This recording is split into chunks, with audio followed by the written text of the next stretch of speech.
வாழ்க்கையில ஒரே ஒரு ஐடியாவை எடுத்துக்காங்க, அந்த ஐடியாவையே உங்க வாழ்க்கையாக்கிக்க.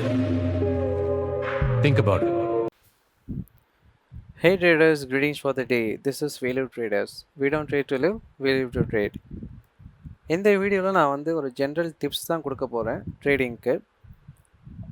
ட்ரேடிங்கில் முக்கியமாக சைக்காலஜி தான் ரொம்ப இம்பார்ட்டண்ட். ஸோ நான் ஒரு நியூ பிளேலிஸ்ட் உருவாக்க போகிறேன், ட்ரேடிங் சைக்காலஜின்னு சொல்லிட்டு. ஸோ அந்த பிளேலிஸ்ட்டில் சைக்காலஜிக்கலாக உங்களுக்கு ஒரு பெட்டராக உங்களை டியூன் பண்ணுறதுக்காக ஒரு சில வீடியோஸ் போடுவேன். இது டெக்னிக்கல் இன்ஃபர்மேஷன்ஸ்லாம் இருக்காது, ஒரு ஜென்ரல் இன்ஃபர்மேஷன்ஸ்லாம் இருக்கும்.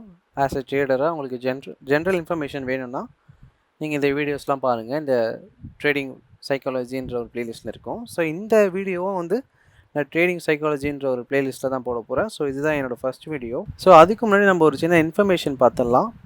பென்னி ஸ்டாக்ஸ்னால் என்ன, அதில் நம்ம இன்வெஸ்ட் பண்ணலாமா, இன்வெஸ்ட் பண்ணால் ப்ராஃபிட் வருமா அப்படின்ற ஒரு நிறைய கொஸ்டின்ஸ் எனக்கு இருந்திருக்கு ஸ்டார்டிங்கில். நீங்கள் பார்த்தீங்கன்னா இப்போது பென்னி ஸ்டாக்ஸில் நீங்கள் இன்வெஸ்ட் பண்ணலாமா வேணாமா அப்படின்ற ஒரு கொஸ்டின் என்கிட்ட கேட்டிங்கன்னா நான் ஃப்ராங்காக வேணாம்னு சொல்லிடுவேன். பிகாஸ் அந்த பென்னி ஸ்டாக்ஸில் நமக்கு லிக்விடிட்டியே கிடைக்காது, லிக்விடிட்டியே இருக்காது. ஸோ லிக்விடிட்டி இருந்தால் தானே மார்க்கெட் ஓடும். ஸோ லிக்விடிட்டிக்கு என்ன தேவை, மார்க்கெட் கேபிட்டலைசேஷன் தேவை. ஸோ மார்க்கெட் கேபிட்டலைசேஷன்ஸ் இல்லவே இல்லை அந்த பென்னி ஸ்டாக்ஸில். நான் பென்னி ஸ்டாக்ஸ்னால் என்ன அப்படின்னு கேட்டிங்கன்னா, the stocks which are lower than ₹10 அப்படின்னா ஒரு 10 ரூபா கீழே இருக்கிற ஸ்டாக்ஸ்லாம் இருக்குதுன்னு சொல்கிறாங்க பார்த்தீங்களா. ஸோ அதுதான் பென்னி ஸ்டாக்ஸ். ஸோ அந்த மாதிரி பென்னி ஸ்டாக்ஸில் தயவுசெய்து இன்வெஸ்ட் பண்ணாதீங்க. உங்களுக்கு கேபிட்டல் இருந்துச்சுன்னா, ஒரு நல்ல கேபிட்டல் இருந்துச்சுன்னா ஒரு 300 இல்லை ஒரு 350, மேக்ஸிமம் என்ன கேட்டால் ஒரு ₹500 மேலே இருக்கிற ஸ்டாக்ஸில் போடுன்னு சொல்லுவேன். அப்படி இல்லை உங்களுக்கு இன்வெஸ்ட் பண்ணியே ஆகணும் அப்படின்னா ஒரு 300 இல்லை ஒரு 250 மேலே இருக்கிற ஒரு ஸ்டாக்ஸ்லாம் பார்த்து இன்வெஸ்ட் பண்ணுங்கள். ஸோ அது உங்களுக்கு நல்ல ஒரு ரிட்டர்ன்ஸ் தரும்.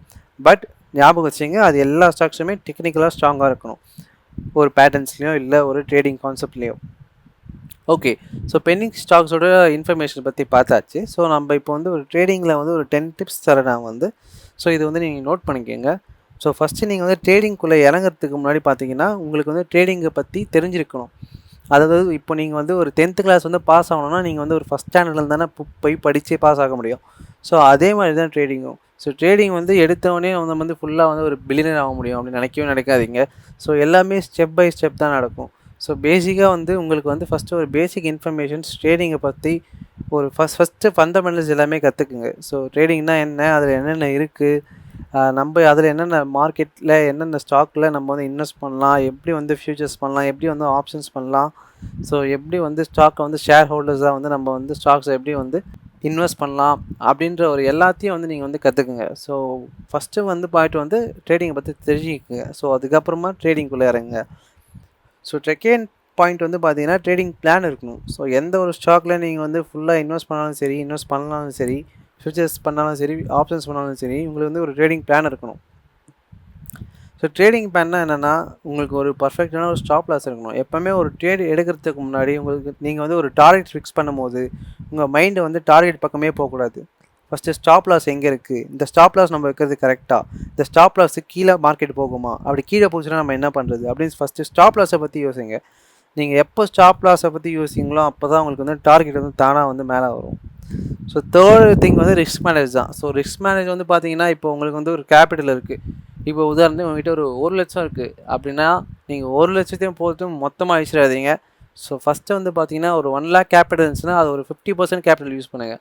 ஸோ 50%ல் ஒரு மேக்ஸிமம் இப்போது ஒரு மந்த்துக்கே ஒரு 5% நீங்கள் ப்ராஃபிட் எடுத்தாலே போதும் அப்படின்னு நினச்சிக்கோங்க. ஸோ அதே மாதிரி லாஸும் பார்த்தீங்கன்னா ஒரு 2-3% தான் உங்களோட கேபிட்டல் உங்களோட லாஸாக இருக்கணும். ஸோ அப்படி இருந்தால் தான் நீங்கள் ஒரு ப்ரொஃபஷனல் ட்ரேடர் ஆக முடியும். 5th பாயிண்ட் என்ன சொல்கிறாங்கன்னா, diversity for your portfolio. So don't put all your eggs in one basket. அப்படின்னா என்னென்னா, உங்களோட ஸ்டாக்கோட இன்வெஸ்ட்மெண்ட்லாம் இருக்குது பார்த்தீங்களா. இப்போ உதாரணத்துக்கு பிஎஸ்என்எல் ஒரு ஸ்டாக் இருக்குது. ஸோ அந்த ஸ்டாக் இப்போ எல்லாமே ஏறப்போகுதுன்னு சொல்கிறாங்க. ஸோ அந்த ஒரு ஸ்டாக்லேயே போய்ட்டு உங்களோட மொத்த கேபிட்டலையும் டம்ப் பண்ணாதீங்க அப்படின்னு சொல்கிறாங்க. ஸோ உங்களோட கேபிட்டலில் வெரைட்டி ஸ்டாக்ஸ், வெரைட்டி ஃபீல்ட்ஸில் இன்வெஸ்ட் பண்ணுங்கள். இப்போ எலக்ட்ரானிக்ஸ் ஒரு ஃபீல்டு இருக்கும், டிஃபென்ஸ் ஃபீல்டு இருக்கும், கோல்டு ஒரு ஃபீல்டு இருக்குது. ஸோ எல்லாமே ஒரு டிஃப்ரெண்ட் வெரைட்டிஸ், டிஃப்ரெண்ட் மார்க்கெட் கேபிட்டலைசேஷன்ஸ் இது எல்லாமே. ஸோ அது எல்லாமே வெரைட்டியாக போடுங்க. ஸோ அப்போ தான் உங்களுக்கு ப்ராஃபிட் வரும் அப்படின்னு சொல்கிறாங்க. ஸோ 5th பாயிண்ட் பார்த்தீங்கன்னா, கண்ட்ரோல் யுவர் எமோஷன்ஸ். ட்ரேட் எடுக்கும்போது பார்த்தீங்கன்னா உங்களுக்கு எமோஷனே இருக்கக்கூடாது. ஸோ ஃபஸ்ட்டு உங்களோட மைண்ட் செட் கிளியராக வச்சுக்கோங்க, பியூர் மைண்ட் செட்டாக வச்சுக்கோங்க. மார்க்கெட் எதுவும் இல்லை, உங்களோட மென்டாலிட்டியை வந்து அது டெஸ்ட் பண்ணுது. நீங்கள் வந்து ஒரு கிரீடி பர்சனா, இல்லை ரொம்ப பயப்படுறவங்களா, இல்லை பேராசை பிடிச்சவங்களா அப்படின்றது தான் உங்களுக்கு மார்க்கெட் வந்து திருப்பி சொல்லி தரும்.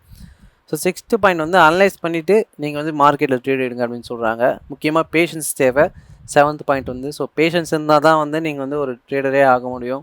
ஸோ இது எல்லாமே ஒரு ஆஸ்பெக்ட் தான். ஸோ அது இல்லாமல் உங்களால் ட்ரேடர் கண்டிப்பாக ஆக முடியாது. நீங்கள் ட்ரேடர் ஆகிறது உங்களுக்கு பெரிய கேபிட்டலோ, இல்லை உங்களுக்கு வந்து ஒரு 10 மானிட்டரோ, உங்களுக்கு கீழே ஒரு 1000 பேர் உங்களுக்கு நீ சொல்லிக் கொடுத்து நீங்கள் ஒரு 1000 பேர் வந்து இருக்காங்க அப்படின்னு சொல்கிறதெல்லாம் ஒரு ட்ரேடரே கிடையாது. நீங்கள் இருக்க பார்த்தீங்கன்னா இந்த 10 பாயிண்ட்ஸ், இந்த 10 பாயிண்ட் தான் நீங்கள் வந்து ஒரு ப்ரொஃபஷனல் ட்ரேடர் ஆவீங்களா இல்லை ஆக மாட்டீங்களான்றது சொல்கிறது.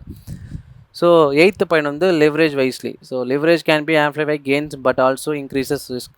Use it cautiously and understand the implications.